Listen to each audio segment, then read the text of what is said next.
कोशिश करो कि कूड़ा उठ जाए डेली झाड़ू लग जाए, कूड़ा उठ जाए डेली झाड़ू लग जाए।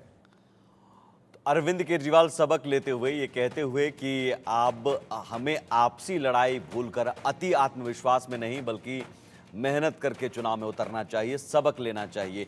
इस बीच बड़ी खबर, मुख्यमंत्री नायब सिंह सैनी को जीत हासिल हुई है। लाडवा से नायब सिंह सैनी जीत गए हैं और ये एक बड़ी खबर, मुख्यमंत्री नायब सिंह सैनी एक बार फिर से मुख्यमंत्री बनने जा रहे हैं, इसलिए भी क्योंकि ये पहले ही ऐलान हो चुका था।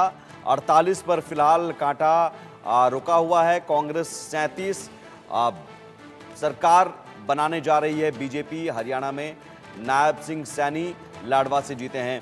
मैं अरविंद केजरीवाल के बयान पर रिएक्शन सबसे पहले राहुल जी आपसे, ये रिएक्शन, इस रिएक्शन में क्या आप देख रहे हैं? कांग्रेस के लिए तंज है या खुद के लिए कुछ सबक है? मुझे लग रहा है दोनों चीज़ें हैं, क्योंकि कांग्रेस को लेकर अगर हम लोग देखें तो मध्य प्रदेश, छत्तीसगढ़, ये कुछ ऐसे पुराने भी उदाहरण रहे हैं जहाँ पे कि अति आत्मविश्वास के कारण मामले कुछ हाथ से निकलते हुए दिखाई दिया था हम लोगों को। वो चीज़ अभी हरियाणा में भी दिखाई दे रहा है और दिल्ली विधानसभा चुनाव होने वाले हैं। और ये बात भी उन्होंने बिल्कुल सही कहा कि दिल्ली में राज्य सरकार में जो है कि 2013 से तीसरे टर्म में सरकार में है और एमसीडी जिसको लेके पूरा ठिकाना बीजेपी के ऊपर डाल दिया जाता था। और दिल्ली में अभी साफ सफाई की व्यवस्था बहुत ज़्यादा मजबूत नहीं है जिस रूप में दिखनी चाहिए। तो उन्हें अपने कमजोरियों का सीधा सीधा उन्हें जानकारी है और वो अपने कार्यकर्ताओं को सीधे संबोधित कर रहे हैं कि आप किस रूप में, अब आपकी भूमिका क्या होनी चाहिए। क्योंकि अगर थोड़ा सा भी लास्ट में भी कहीं से भी आपसे एक गड़बड़ी होती है तो चुनाव जो आप जीत सकते हैं वो जीता हुआ चुनाव आपके हाथ से बाहर हो सकता है। ये चीज़ें तो अतीत में भी एक बात क्लियर है राणा यशवंत जी, इस पर आपका भी रिएक्शन कि अरविंद केजरीवाल भी अब समझ गए कि वो जो तमाम तिकड़म होते हैं, तिकड़मबाजी होती है, देखो साहब बीजेपी वाले काम नहीं करने दे रहे हैं, वो नहीं करने दे रहे हैं, ये नहीं करने दे रहे, अब ये सब चलेगा नहीं, ये वो समझ रहे हैं। अब हर चीज़ का अपना एक फटीक फैक्टर होता है, कहीं ना कहीं जा करके वो अपना महत्व खो देता है। अरविंद केजरीवाल ने इस बार के चुनाव से कांग्रेस को वो तंज कस रहे हैं कि ओवर कॉन्फिडेंस नहीं होना चाहिए, लेकिन उनके भीतर भी एक डर बैठ रहा है कि दिल्ली को लेकर के हम जो कहते हैं कि हम यहाँ से नहीं हट सकते हैं, कि हमारा तो मोहल्ला क्लिनिक है और हमारा तो स्कूल है और हमारा तो नल है, सड़क है। आज की तारीख में एमसीडी भी जैसे कह रहे थे कि एमसीडी भी आपका है, दिल्ली की सरकार भी आपकी है। अब दोनों दिल्ली के लोगों से सरोकार रखते हैं और दिल्ली के लोगों की राय आपके बारे में इन्हीं दोनों के जरिए जो आप काम करेंगे बनेगी। ऐसे में अब हरियाणा जो पड़ोस का राज्य है, 3 महीने पर दिल्ली में चुनाव है, फरवरी में चुनाव हो जाएंगे, तो अक्टूबर, नवंबर, दिसंबर, तो 4 महीने मान लीजिए। 4 महीने आपकी तैयारी के भी हैं और जाहिर है पलट करके बीजेपी फिर यहाँ भी आएगी। बीजेपी को पता है कि दिल्ली में जब तक अरविंद केजरीवाल हैं तब तक एक टकराव लगातार उसके साथ चलता रहेगा और वो चाहती है कि दिल्ली उसके हिस्से में आ जाए। ये कभी हो नहीं पाया अभी तक, 2013 से लेकर के और 2024 आ गए जब से अरविंद केजरीवाल ने अपनी राजनीति शुरू की है। लेकिन बीजेपी यह उम्मीद बांधे जरूर बैठी रहती है कि एक दिन जो है अरविंद केजरीवाल का बोरिया बिस्तर बांध करके हम बाहर करेंगे। अरविंद केजरीवाल को इस बात का विश्वास है कि दिल्ली में जिस तरीके से वो जमे हुए हैं और जिस तरीके से उन्होंने अपने संगठन को गली नुक्कड़ तक लगा रखा है जी, वो यहाँ से नहीं उखड़ेंगे। ये दोनों बातें उनके बयान में थी। ठीक है, एक बड़ी खबर इस बीच, कश्मीर, जम्मू कश्मीर से किश्तवाड़ से बीजेपी की जीत अब का सिलसिला शुरू हो गया है, नतीजे आने शुरू हो गए हैं। बीजेपी प्रत्याशी शगुन परिहार की जीत हुई है और जीत के बाद शगुन परिहार का बयान, ये मेरी नहीं किश्तवाड़ के लोगों की जीत हुई है। तो शगुन परिहार, सुमित, ये वो कैंडिडेट हैं जिनके पिता और चाचा आतंकवादियों की गोली का शिकार हुए थे और नरेंद्र मोदी ने जो पहली रैली की थी शगुन का जिक्र किया था जी, और वहीं से ये उम्मीद थी किश्तवाड़ से शगुन जो हैं जीतेंगी और ये बीजेपी कैंडिडेट वहाँ से निकल करके आई हैं। बिल्कुल, बहुत बड़ी जीत है। आशिक भी हमारे साथ जुड़े हुए हैं। किश्तवाड़ से बीजेपी की बहुत बड़ी जीत है और जीत में कई सारे मैसेज, खासतौर पर कश्मीरी पंडितों को लेकर भी।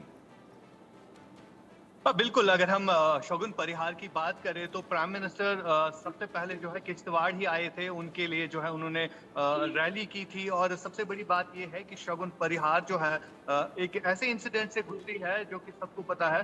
फिलहाल मैं आपको बताना चाहूंगा कि जिस हिसाब से अब रिजल्ट्स आना शुरू हुए हैं और नेशनल कॉन्फ्रेंस और बीजेपी कहीं ना कहीं जो है जम्मू में अच्छा परफॉर्म करती हुई नजर आ रही है। वही कश्मीर घाटी की जहां तक बात आती है तो एक एक करते तमाम सीटों के नताइज जो है आ रहे हैं। आपको मैं एक और ब्रेकिंग अपडेट ये देता हूं कि कुपवारा से पीडीपी के फयाज मीर ने जो है जीत दर्ज की है। और इसके अलावा अगर हम पुलवामा की बात करें तो पुलवामा का रिजल्ट भी आ चुका है, जहां पर वहीदुर रहमान पर्रा जो है पीडीपी के यूथ लीडर ठीक है, है, उन्होंने नतीजे आने अपनी शुरू हो जीत गए जो है हैं। दर्ज जीत की है। लगातार कई उम्मीदवारों की जीत और कई उम्मीदवारों की हार ये भी अब सामने आने लगे हैं। आंकड़े कुल मिलाकर अब टैली पर आप देख रहे हैं अटक गए हैं और यही लगभग तस्वीर एक दो के हेरफेर के साथ मुकम्मल तस्वीर यही बनने जा रही है।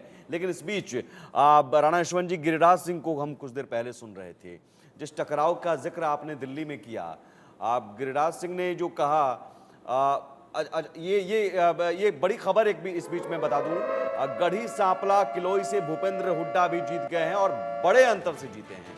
70,626 वोटों से जीते हैं। मुख्यमंत्री बनते लेकिन कांग्रेस सत्ता में नहीं आई। सुबह से भूपेंद्र सिंह हुड्डा के आवास पर कनिका भी मौजूद थी और कनिका बता रही थी कि देखिए वहां पर किस तरह से समर्थकों में उत्साह है और लोग अब इस उम्मीद में हैं कि भूपेंद्र हुड्डा तो अब सीएम बनने जा रहे हैं। सुबह 9 साढ़े 9 बजे तक का वक्त था। सुनामी भी लग रही थी, सब कह रहे थे कांग्रेस अब हो गई, सरकार बनने जा रही है, भूपेंद्र हुड्डा सीएम बनेंगे और जलेबी मिठाइयाँ बंटने लगी थी, ढोल नगाड़े भी तस्वीर हम देखे। लेकिन सरकार तो कांग्रेस की नहीं बन रही है, ना भूपेंद्र हुड्डा सीएम बनेंगे। जरूर एक बड़ी जीत गढ़ी सांपला से हुई है और गढ़ी सांपला में ही कनिका भी मौजूद हैं। कनिका, सुबह जब आप बात कर रही थी कार्यकर्ताओं से तो एक उत्साह था, भूपेंद्र हुड्डा तो जीतेंगे ही और सीएम बनेंगे। अब क्या वो उत्साह है और क्या मिठाइयां बट चुकी थी पहले से ही? देखिए, बिल्कुल साफ तौर पे जिस तरह का सुबह माहौल था यहाँ पर, उसमें तमाम कार्यकर्ताओं के बीच में एक उत्साह का माहौल था और कार्यकर्ताओं को लग रहा था कि सत्ता में कांग्रेस जो है आएगी और भूपेंद्र सिंह हुड्डा जो है वो मुख्यमंत्री बनेंगे। हालांकि भूपेंद्र सिंह हुड्डा अब मुख्यमंत्री तो नहीं बन पाएंगे, लेकिन वो विधायक जरूर बन चुके हैं। मैं इस वक्त वहां पे हूँ जहां पर अब से कुछ देर पहले भूपेंद्र सिंह हुड्डा और दीपेंद्र हुड्डा यहाँ पे आए हुए थे। जिस तरह के 10 बजे के बाद परिणाम सामने आए और कांग्रेस पीछे और बीजेपी आगे हो गई, उसके बाद कहीं ना कहीं कांग्रेस के भीतर भी एक टेंशन का माहौल जो है वो पैदा हो गया है और लगातार ये जो तस्वीरें आ रही हैं, जो आंकड़े आ रहे हैं, ये दिखा रहे हैं कि कांग्रेस कितनी पीछे है, बीजेपी कितनी आगे है। लेकिन मेरी जो लोकेशन मैं बताना चाहूंगी, इस होटल में जो है दीपेंद्र सिंह हुड्डा जो है वो लगातार सुबह से यहाँ बैठे हुए हैं। वो लगातार तमाम जो कार्यकर्ता हैं, तमाम जो कैंडिडेट हैं, उनसे बातचीत कर रहे हैं, उनसे पूरा फीडबैक ले रहे हैं और सुबह से दीपेंद्र हुड्डा जो है वो लगातार इसी काम में जुटे हुए हैं। अब से कुछ देर पहले भूपेंद्र सिंह हुड्डा कार्यकर्ताओं से मिलने के बाद और हमसे बातचीत करने के बाद वो यहाँ आए थे। बाप बेटे दोनों यहाँ पे मौजूद थे। लगभग 2-2.5 घंटे तक वो लोग यहाँ बैठे। तमाम जो ठीक है, रुकते हैं आपको। कनिका, उमर अब्दुल्ला कुछ कह रहे हैं, सुनते हैं। अपने वोटों से नेशनल कॉन्फ्रेंस को नवाजा। अब हमारी